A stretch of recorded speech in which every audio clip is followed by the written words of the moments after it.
Terima kasih Anda masih bergabung di NTV Prime Dialog bersama saya Patricia Mapalie. Pemirsa, 44.000 narapidana akan mendapat pengampunan dan penghapusan hukuman dari Presiden Prabowo Subianto. Pemberian amnesti ini akan mengurangi overload narapidana yang berada di lapas hingga 30%. Apa yang kemudian menjadi pertimbangan amnesti serta bagaimana mengawal prosesnya agar berjalan transparan? Kami akan membahasnya lebih lanjut bersama dua narasumber yang sudah bergabung melalui sambungan Zoom. Ada Wakil Ketua Komisi 13 DPR RI Sugiat Santoso, kemudian ada Media Manager Amnesty International Indonesia, Heril Halim. Saya sapa terlebih dahulu Bang Sugiat. Mas Heril, selamat malam. Selamat malam. Terima kasih sudah berkenan bergabung. Baik, terima kasih sudah bergabung di NTV Prime. Saya mungkin akan langsung saja kepada Bang Sugiat. Ini kan sudah diumumkan oleh pemerintah, Bang. 44.000 warga binaan kemudian akan diberi amnesti. Ini merupakan usulan. DPR sudah terima berkasnya, Bang? Ya, pada saat rapat kerja dengan Kementerian Imigrasi dan Permasyarakatan di DPR beberapa waktu yang lalu, Kementerian Imigrasi dan Permasyarakatan sudah menyampaikan data bahwa problem lembaga permasyarakatan atau lapas dan rutan di Indonesia itu dari Sabang sampai Merauke sama, Mbak. Problem over capacity, overcrowded sampai 2 kali lipat atau 3 kali lipat. Ada misalnya satu lapas yang kapasitasnya cuma 500, tapi sekarang warga binaannya lebih dari 1.200 sampai 1.500. Itu yang kalau kita lihat itu sangat tidak manusiawi dengan kapasitas 1.500 menempati ruang yang hanya untuk 500. Belum lagi misalnya prasarana lapas yang juga sudah sangat memprihatinkan. Oleh karena itu kemarin ketika rapat kerja dengan Kementerian Imigrasi dan Permasyarakatan, kita berdiskusi mencari solusi taktis bagaimana problem ini bisa teratasi dengan cepat. Ada beberapa formula yang itu kita diskusikan kemarin. Salah satunya adalah bagaimana memberi gerasi massal ke warga binaan yang itu memenuhi syarat. Kita mengapresiasi dan mendukung misalnya kemarin sudah ada pernyataan dari Pak Presiden, Bapak Prabowo Subianto bahwa pemberian gerasi amnesti abolisi massal ini basisnya adalah kemanusiaan yang pertama. Yang kedua adalah hak asasi manusia, yang ketiga adalah penegakan demokrasi. Jadi secara informal juga kita sudah berdiskusi dengan Pak Agus Andrianto sebagai Menteri Imigrasi dan Permasyarakatan. Ada beberapa parameter yang akan disisir ke warga binaan untuk memenuhi syarat pemberian gerasi abolisi dan amnesti. Misalnya terkait dengan pendekatan kemanusiaan. Bisa saja nanti warga binaan yang berusia lanjut seperti 65 sampai 70 tahun, terus memiliki penyakit yang sangat akut dan berkepanjangan, itu yang prioritas mendapat gerasi massal tersebut. Atau misalnya Bang Sugiat, maaf saya potong. Gerasi berarti bukan hanya amnesti tapi juga gerasi ya. Gerasi bukannya harus diajukan oleh terpidana atau warga binaan, Bang? Ya bisa aja inisiatifnya dari pemerintah terkait dengan parameter-parameter nanti yang sudah disepakati. Ada beberapa parameter yang kemarin disampaikan oleh pihak kementerian. Yang pertama misalnya terkait dengan warga binaan yang tadi sudah saya sampaikan usianya sudah sangat lanjut, 60, 65 sampai 70 tahun dan terkena penyakit akut yang berkepanjangan misalnya. Ketimbang mereka misalnya makin sengsara di lapas yang prasarananya tidak memadai untuk kesehatan mereka, lebih baik mereka dipulangkan. Yang kedua misalnya ada kemarin semangatnya terkait dengan pecandu narkotika, pecandu narkoba. Kan semangat KUHP yang baru yang itu sudah harus dieksekusi paling lambat 2026, pecandu narkoba itu diistilahkan sebagai korban, bukan lagi pelaku kejahatan. Di undang-undang KUP yang baru tersebut, pecandu narkoba tidak mesti ditahan atau dipenjara, tapi lebih pada pendekatan diwajibkan untuk rehabilitasi. Perlu diketahui Mbak, bahwa dari data yang kami dapat, 70% warga binaan di lapas dan rutan kita itu adalah tersangkut kasus narkoba. Baik bandar, kurir maupun pecandu. Ini juga akan mengurangi overcrowded yang ada di lapas dan rutan. Tapi semangat yang perlu kita tekankan lagi Mbak, sebentar sebelum semangat yang perlu kita tekankan lagi, ada juga parameter prioritas yang itu harus disentuh. Misalnya terkait dengan korban undang-undang ITE yang ketika 2019 pada saat panasnya Pilpres 2019 terus kemarin 2024 hanya gara-gara perbedaan kandidat Pilpres saling adu, terus ada yang sempat ditahan, itu juga harus menjadi prioritas. Terus ada misalnya terkait dengan abolisi. Saya sepakat dan mengapresiasi yang disampaikan oleh Pak Yusril sebagai Menko bahwa Presiden juga akan memberikan abolisi terhadap kasus-kasus yang sampai sekarang belum tuntas. Oke. Misalnya, ambil contoh, Bu Rahmawati Soekarno Putri itu salah satu pimpinan kami di Partai Gerindra, sampai beliau wafat meninggal, status tersangkanya itu masih ada. Kasus hukumnya belum tuntas. Dan masih banyak lagi persoalan-persoalan yang terkait dengan pembelian gerasi ini yang mungkin nanti bisa kita konkretkan dengan kementerian terkait, Pak. Oke. Bang, sebelum kita lanjut, tadi sebenarnya Abang sudah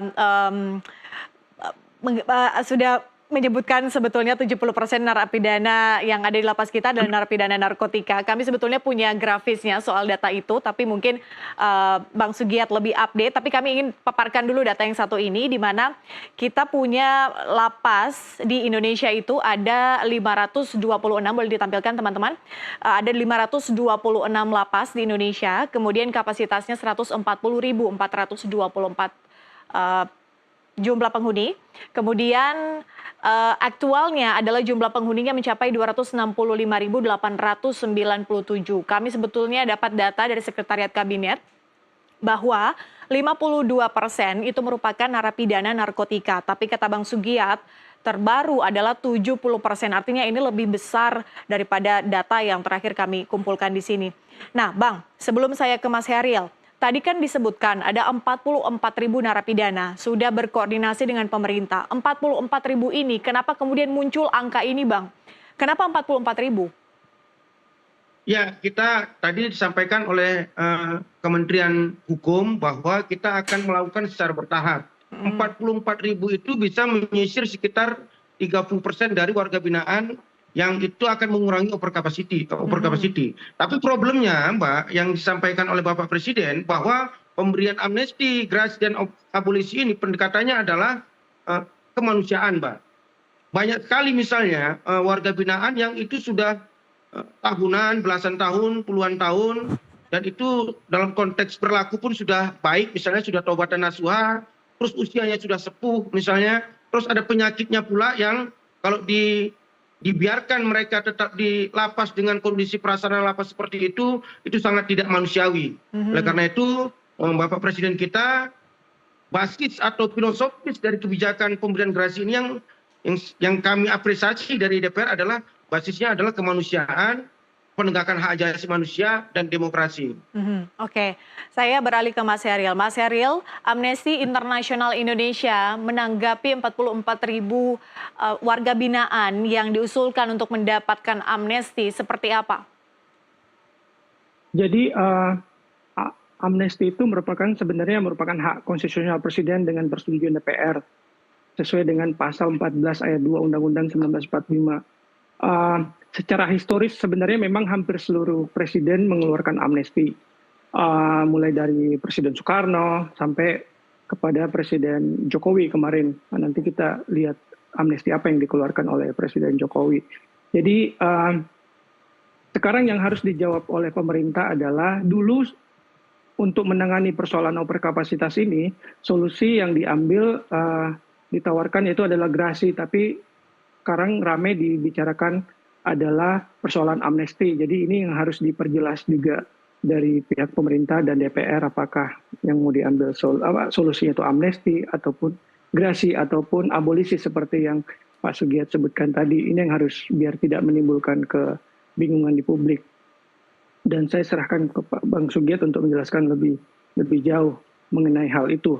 Nah, dari pandangan amnesti, pelepasan narapidana saat ini terlihat seperti solusi pragmatis untuk penyelesaian masalah di hilir, yaitu kelebihan kapasitas di lapas.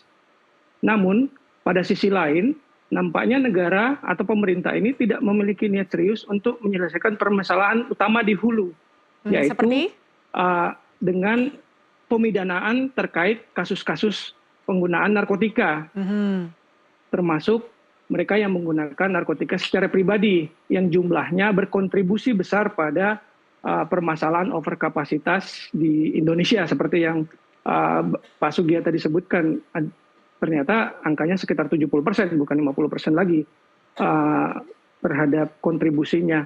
Oleh karena itu, Amnesty melihat perlu adanya penanganan pada di hulu ini. Jadi jangan serta-merta hanya menyelesaikan permasalahannya di hilir. Kalau sekarang diberi amnesti, tapi orang masih dipenjarakan atau dipidanakan dalam kasus penggunaan narkoba, maka 44.000 dikeluarkan tahun ini, akan berapa lagi yang masuk nanti masuk ke dalam penjara, memenuhi lapas jika tidak dibenahi di sektor pemidanaan kasus-kasus narkoba tersebut. Maka perlu adanya pendekatan dekriminalisasi kasus-kasus yang melibatkan narkoba, khususnya pengguna narkoba.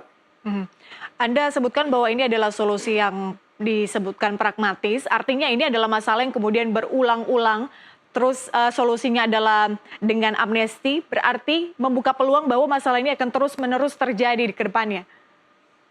Iya, betul. Jika permasalahan di hulunya tidak diselesaikan, yaitu dekriminalisasi kasus-kasus penggunaan narkoba, maka seberapa banyak pun amnesti yang dikeluarkan sekarang ataupun yang akan datang, tapi akan ada suplai masuk ke dalam penjara dalam kasus-kasus kriminalisasi narkoba, maka ini kayak flow keluar ada flow masuk, jadi akan terulang seperti itu. Oke.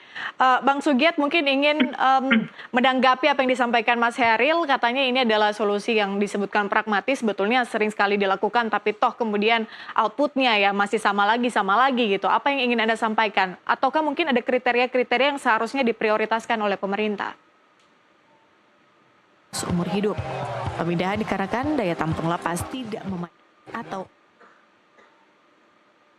Baik, Bang Sugiat, ya mohon maaf ada kendala audio. Bang Sugiat boleh? Ya, baik, saya ingin menjelaskan lebih dahulu tadi yang disebutkan oleh Bang Heril, bahwa kebijakan pemerintah seperti yang kami dapat informasi bukan hanya pemberian gerasi, tapi juga amnesti dan abolisi. Misalnya kemarin Pak Supratman sebagai Menteri Hukum, Bang Pigai sebagai Menteri HAM, dan juga dikuatkan oleh penjelasan dari Pak Yusril sebagai Menko bahwa kebijakan Presiden terkait dengan gerasi, amnesti, dan abolisi ini akan dilakukan secara serentak. Misalnya terkait dengan abolisi. Ini semangat dari Pak Presiden Prabowo Subianto adalah terkait dengan pendekatan hak asasi manusia. Ada beberapa kasus hukum yang sampai sekarang itu tidak tuntas. Misalnya kasus, kita sampaikan secara terbuka, kasus makar yang terjadi pada saat Pilpres 2019 yang melibatkan banyak tokoh. Bahkan ada yang sudah tersangka, bahkan tersangkanya pun sudah meninggal. Saya pikir ini perlu direhabilitasi namanya, apakah dengan amnesti ataupun abolisi. Dan semangat Bapak Presiden Prabowo juga menyisir seperti itu. Jadi bukan hanya gerasi ya Bang Heril, tapi juga abolisi dan amnesti. Yang kedua, saya sepakat bahwa pemberian gerasi massal ini sebetulnya istilahnya bukan solusi pragmatis, tapi solusi taktis. Solusi taktis tentu tidak akan menuntaskan akar masalah. Apakah pemerintah sudah menuntaskan akar masalah di hulunya? Kalau kita lihat misalnya KUHP yang baru, itu semangatnya kan restoratif justice ya. Misalnya terkait dengan pecandu narkoba. Di dalam KUHP yang baru tidak ada malah di dalam KUHP yang baru itu pemakai narkoba yang tidak bandar dan bukan kurir, itu hanya diwajibkan rehabilitasi, tidak harus dipenjara.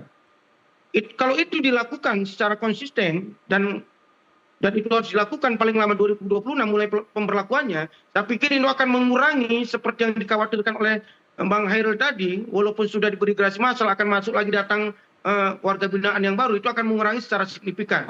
Yang kedua, yang paling penting adalah bagaimana pemberantasan narkoba ini bisa berjalan efektif di Indonesia. Kemarin ada kebijakan dari Menteri Imigrasi dan Pemasyarakatan Pak Agus Andrianto, bahwa bandar-bandar besar yang selama ini masih bisa melakukan peredaran bisnisnya, walaupun mereka sudah di lapas, itu sudah dipindahkan ke Nusa Kambangan demi memutus mata rantai peredaran narkotika. Saya pikir nanti akan banyak lagi lah solusi-solusi yang lebih bersifat hulu, yang itu harus kita rembukan secara bersama-sama untuk menuntaskan problem akut di lapas kita. Oke. Singgung sedikit soal tadi rehabilitasi. Jika memang itu yang kemudian dikemukakan pada saat KUH pidana baru diberlakukan, bukankah rehabilitasi juga butuh dana yang lumayan besar, Bang, untuk melakukan itu? Tanggapan dari DPR? Ya itu tadi, bahwa pasti ada problem lagi, memang betul ada problem lagi bahwa ketika pecandu narkoba tidak ditahan tapi lebih diwajibkan ke rehabilitasi, pasti problemnya nanti adalah bagaimana pemerintah, baik pemerintah pusat, pemerintah provinsi, pemerintah kabupaten kota berkolaborasi dengan pihak swasta, organisasi sosial, itu ya semacam membangun panti rehab yang layak lah, sehingga ketika warga binaan yang kena kecanduan narkoba itu bisa direhabilitasi sehingga sembuh. Saya Oke. pikir ini juga akan menjadi problem yang harus kita atasi secara bersama-sama. Jangan pula nanti ada sekitar, katakanlah dari 44.000 itu ada sekitar 20.000 pecandu narkoba dibebaskan, panti rehabnya nggak cukup. Itu juga yang harus kita pikirkan secara bersama-sama. Oke, saya balik lagi soal amnesti, saya ingin ke Mas Heril. Mas Heril, ada 4 kriteria yang diusulkan dalam 44.000 warga binaan.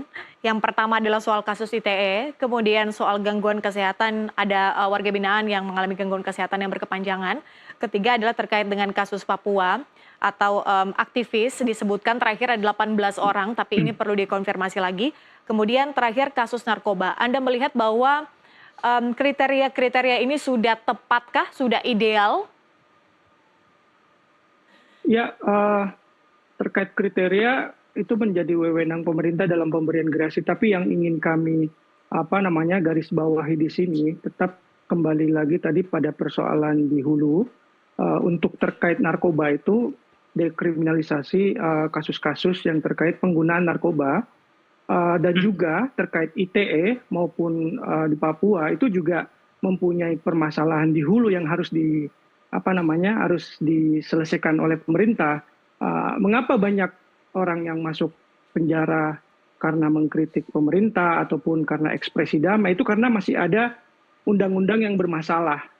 Salah satunya ada pasal di undang-undang ITE yang kerap digunakan untuk memenjarakan mereka-mereka yang kritis bersuara terhadap pemerintah ataupun terhadap pengusaha. Ada beberapa kasus yang dimana seorang pemilik perusahaan itu melaporkan karyawannya dan sekarang disidang. Jadi itu persoalan di hulu itu. Jadi kami melihat bahwa momentum pemberian pengampunan ini harus diikuti dengan revisi atau penghapusan aturan hukum yang kerap digunakan untuk mengkriminalisasi suara-suara kritis.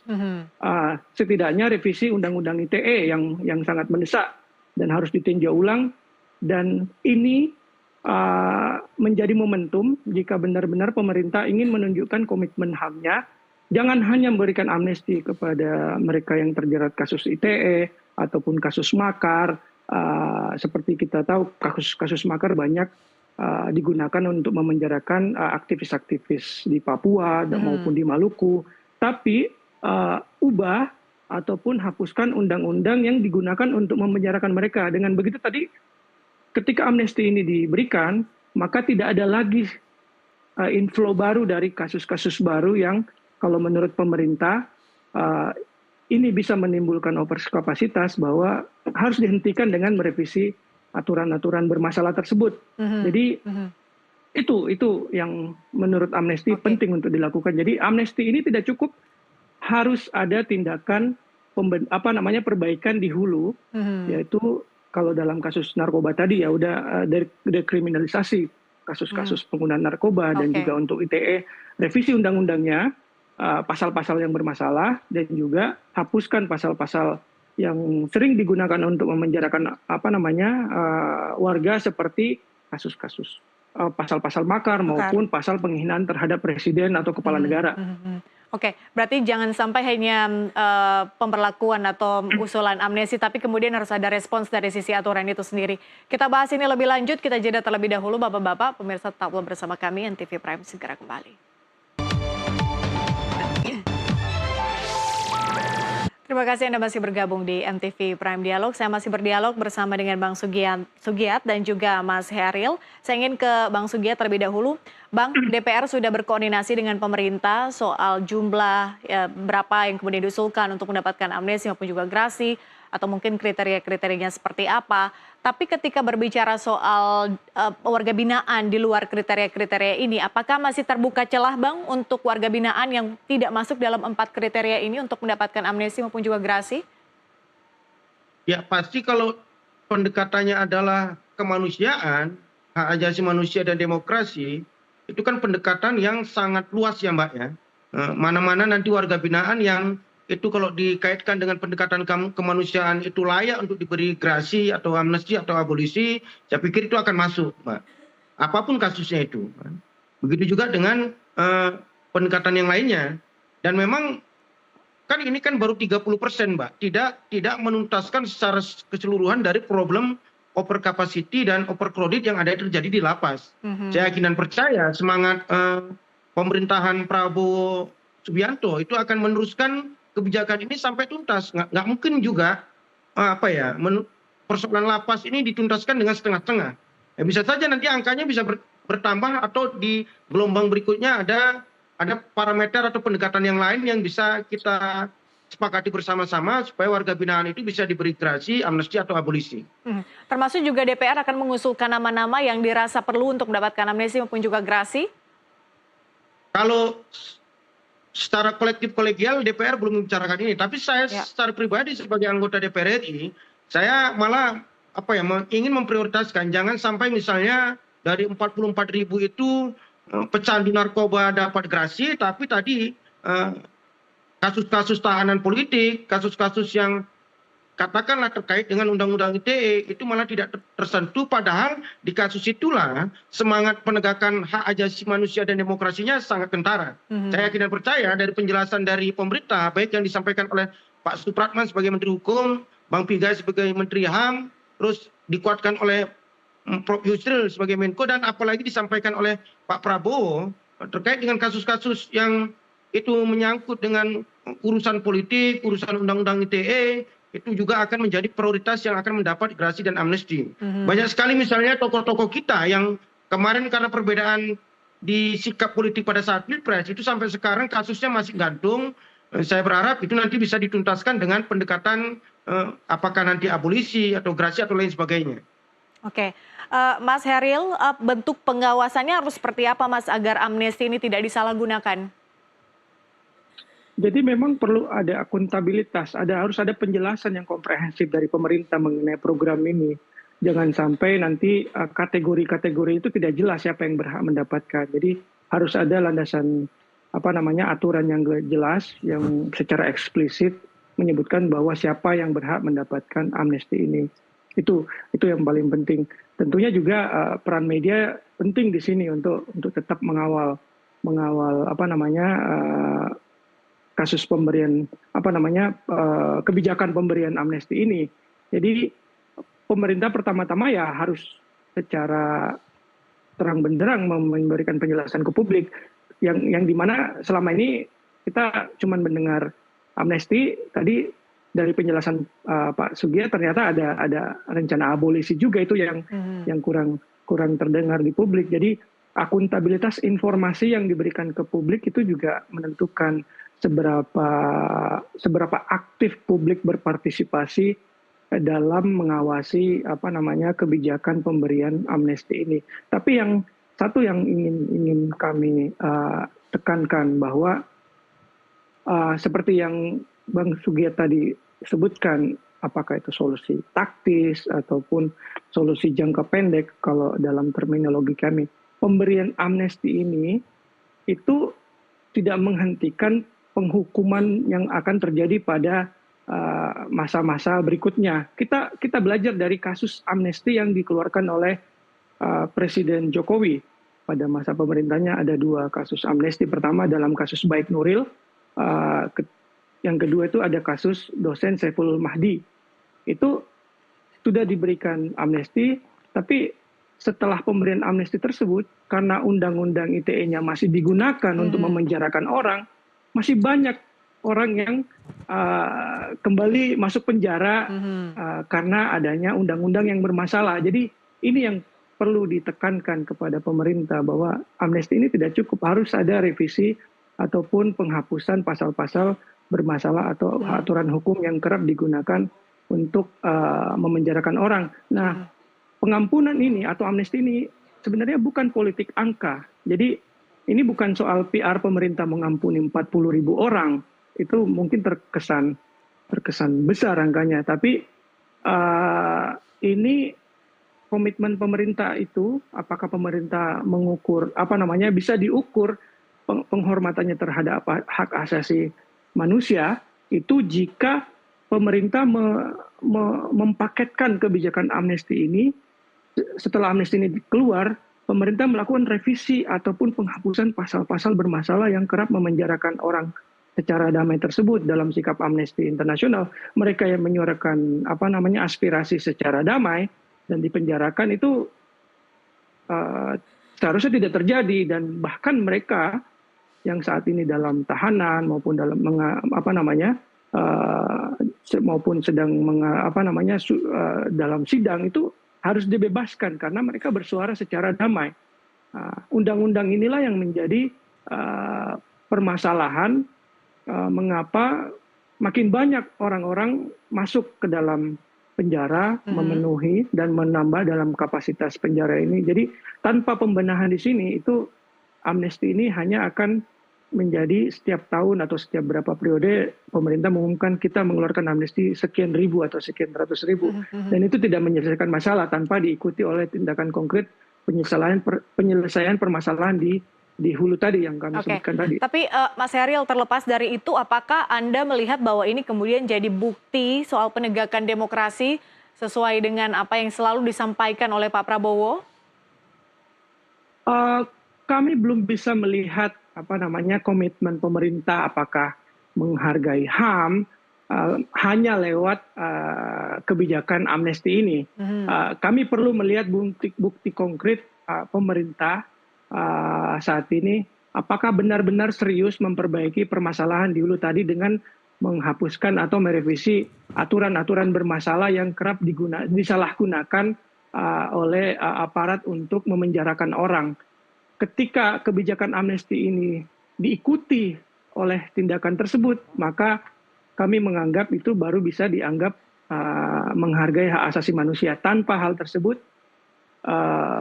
kami merasa ini belum berbasis hak asasi manusia. Karena tidak memecahkan permasalahan utamanya. Bang Sugiat ingin berkomentar, adakah mungkin nanti rencananya soal revisi undang-undang yang berkaitan dengan ya tadi 4 kriteria tadi, selain narkoba tentu yang sudah kita bahas sebelumnya? Ya, kalau terkait dengan undang-undang ITE, saya juga anggota Badan Legislasi DPR. Seingat saya memang sudah masuk dalam prolegnas prioritas yang akan dituntaskan oleh DPR di periode ini. Ya, kita tunggu, kita juga minta masukan dari rekan-rekan juang dari Bang Hairil, bagaimana nanti juga pengawasannya, bagaimana nanti revisi undang-undang ITE ini bisa cepat tuntas sehingga tidak ada lagi ya seperti istilah dikriminalisasi hanya karena perbedaan pendapat. Tapi saya optimis bahwa ini akan tuntas lah periode ini. Tapi yang paling penting, kalau undang-undang ITE mungkin warga binaan yang masuk penjara karena undang-undang ITE itu tidak terlalu besar ya. Tapi kalau terkait dengan kecanduan narkotika seperti yang data kami sebutkan tadi, memang di hulunya sudah tuntas, Bang Hairil. KUHP terbaru kita itu mengatakan bahwa pecandu narkoba yang tidak terlibat sama sekali dengan bandar dan kurir itu hanya direhabilitasi. Bang, itu berlaku 2026 ya Bang ya?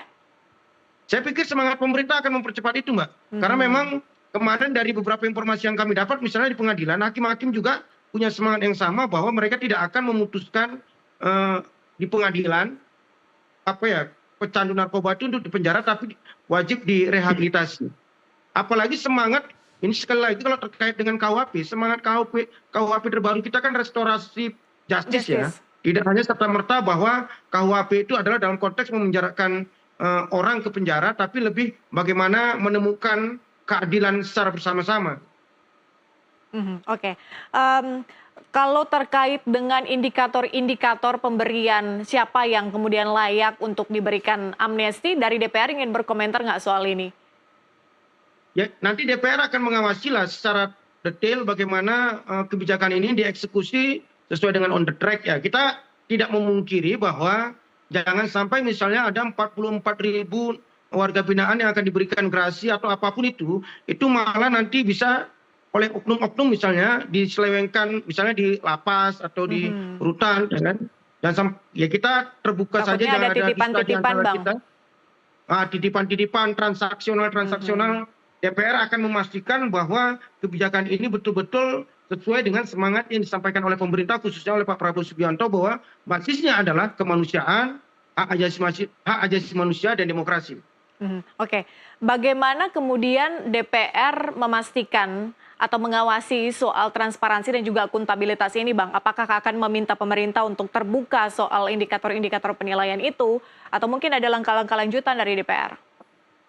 Ya pasti kalau dari pembicaraan kami terakhir misalnya dengan Kementerian Imigrasi dan Permasyarakatan masih terbuka sebetulnya untuk menambah atau mengusulkan indikator-indikator lain yang itu Mhm. pendekatannya adalah kemanusiaan, HAM, dan demokrasi. Mhm mhm. Tadi disampaikan salah satu indikator pentingnya misalnya karena usia lanjut, itu kan bisa kita lihat lah misalnya warga binaan yang usianya lanjut itu kan nggak bisa diada-adakan kan. Dari Mhm. KTP, terus dia sesungguhnya sudah sangat sepuh, sudah sangat, katakanlah sudah sangat tua sekali, tapi karena harus menjalani hukuman, belum lagi misalnya memiliki penyakit yang sangat akut, kan lebih baik mereka dikembalikan ke keluarga mereka supaya lebih bahagia, lebih sehat, dan sebagainya. Mhm Itu indikator yang saya pikir sangat konkret yang bisa kita awasi secara bersama-sama. mhm. Terus misalnya parameter pecandu narkoba, bukan bandar, bukan kurir, itu bisa dilihat dari putusan pengadilan si warga binaan. Apakah mereka adalah hanya sebatas pecandu atau juga terlibat dalam peredaran narkotika. Saya Mhm. pikir akan banyak tugas yang harus kita laksanakan terkait mengeksekusi kebijakan ini. Kami DPR, khususnya Komisi 13, pasti akan melakukan fungsi pengawasan kami supaya kebijakan ini betul-betul terlaksana dengan baik dan benar. Mhm mhm. Apakah terbuka peluang juga untuk lembaga-lembaga HAM misalnya seperti Amnesty International untuk mengusulkan nama-nama yang berhak untuk mendapatkan apapun itu, amnesti, Ya, gerasi maupun juga abolisi, Bang? ya bisa saja civil society bukan hanya eh, lembaga swadaya masyarakat, media Mhm. juga, individu juga, kalau mereka bisa memberikan nama, data yang itu pendekatannya adalah kemanusiaan, sesuai dengan parameter yang sudah disepakati nanti oleh pemerintah, saya pikir tidak menutup kemungkinan bahwa usulan-usulan itu bisa diteruskan ke pemerintah supaya juga menjadi bagian yang diprioritaskan untuk mendapatkan gerasi, amnesti, atau abolisi ini. Oke. Mas Sheryl dari Amnesty International Indonesia, apakah punya nama-nama yang mungkin akan diusulkan nanti?